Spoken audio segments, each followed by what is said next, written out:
है। जय श्री राधा कृष्ण भक्तों, आज हम आपको बताएंगे माता सती के जन्म की कथा और 51 शक्तिपीठ के बारे में।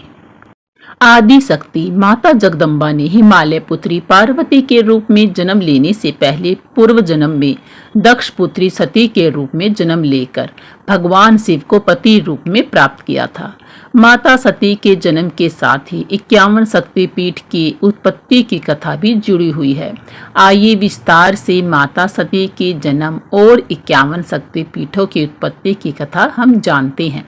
दक्ष प्रजापति की कई पुत्रियां थी और सभी रूपमान और गुणवान थी, लेकिन राजा दक्ष को उनमें संतोष नहीं था। वे चाहते थे कि उनकी एक ऐसी पुत्री हो जो सर्वशक्ति संपन्न हो। इसलिए राजा दक्ष घोर तप करने लगे। तप करते हुए कई दिन बीत गए। दक्ष के तप से प्रसन्न होकर माँ भगवती ने उन्हें दर्शन दिए और कहा कि मैं तुम्हारे तप से प्रसन्न हूँ। मैं स्वयं तुम्हारे यहाँ तुम्हारी पुत्री के रूप में जन्म लूंगी और मेरा नाम सती होगा। इसके बाद माता भगवती ने सती के रूप में राजा दक्ष के यहाँ जन्म लिया। माता सती दक्ष की सभी पुत्रियों में अलौकिक थी। बाल्य अवस्था से ही उन्होंने अपनी माया दिखानी शुरू कर दी थी, जिसे देखकर दक्ष भी विस्मय में पड़ जाते थे। धीरे धीरे माता सती विवाह योग्य हो गई तो दक्ष को उनके लिए वर की चिंता होने लगी। उन्होंने ब्रह्मा जी से परामर्श मांगा। परमपिता ब्रह्मा जी बोले, सती माँ भगवती का अवतार हैं। वे आदि शक्ति हैं और शिव आदि पुरुष। अतः सती के विवाह के लिए शिव ही योग्य और उचित वर हैं। लेकिन दक्ष को शिव कुछ पसंद नहीं थे। उनका कहना था कि वे हमेशा गले में सांप और शेर की खाल पहने हुए घूमते रहते हैं। लेकिन सती की जिद के कारण उनको मानना ही पड़ा। अंत में सती का विवाह भोलेनाथ से संपन्न हुआ और सती कैलाश में शिवजी के साथ रहने लगी। राजा दक्ष भगवान शंकर से विरोधाभास रखते थे। एक बार ब्रह्मा जी ने एक सभा का आयोजन किया। उस सभा में भगवान शंकर ध्यान लगाए बैठे थे। जब राजा दक्ष वहां पहुंचे तो सभी ने खड़ी होकर उनका अभिवादन किया, परंतु शिव तो ध्यान में थे। उन्होंने न दक्ष को देखा और न खड़े हुए। फलतः दक्ष ने अपमान का अनुभव किया।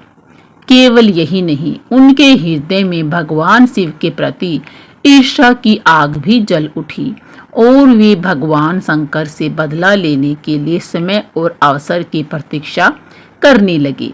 समय बीतता रहा और एक बार राजा दक्ष ने एक विशाल यज्ञ का आयोजन किया। इस यज्ञ में सभी देवी देवता और मुनियों को बुलाया, परंतु शिव से बैर भाव के कारण उन्होंने भगवान शिव को उस यज्ञ में आमंत्रित ही नहीं किया। लेकिन माता सती का यज्ञ में जाने और अपनी बहनों से मिलने का बहुत अधिक मन कर रहा था।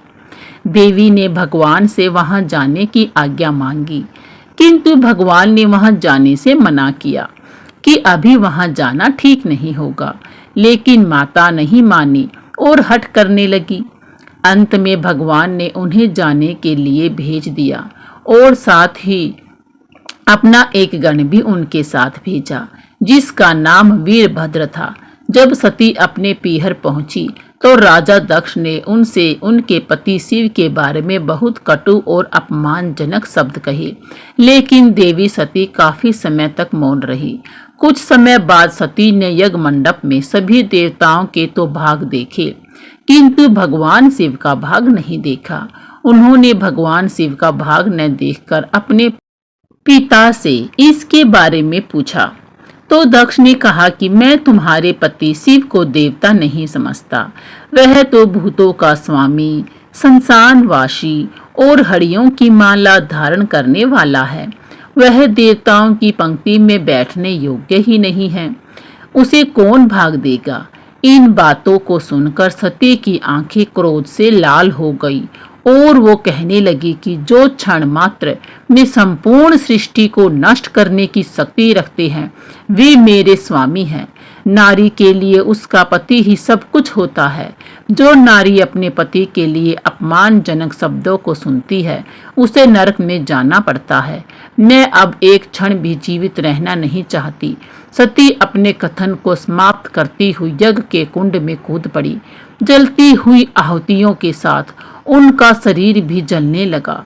यज्ञ मंडप में हाहाकार मच गया। वीरभद्र ने क्रोधित होकर उस यज्ञ को छिन्न भिन्न कर डाला। सभी ऋषि मुनि भागने लगे। वीरभद्र ने देखते ही देखते राजा दक्ष का मस्तक धड़ से अलग कर दिया।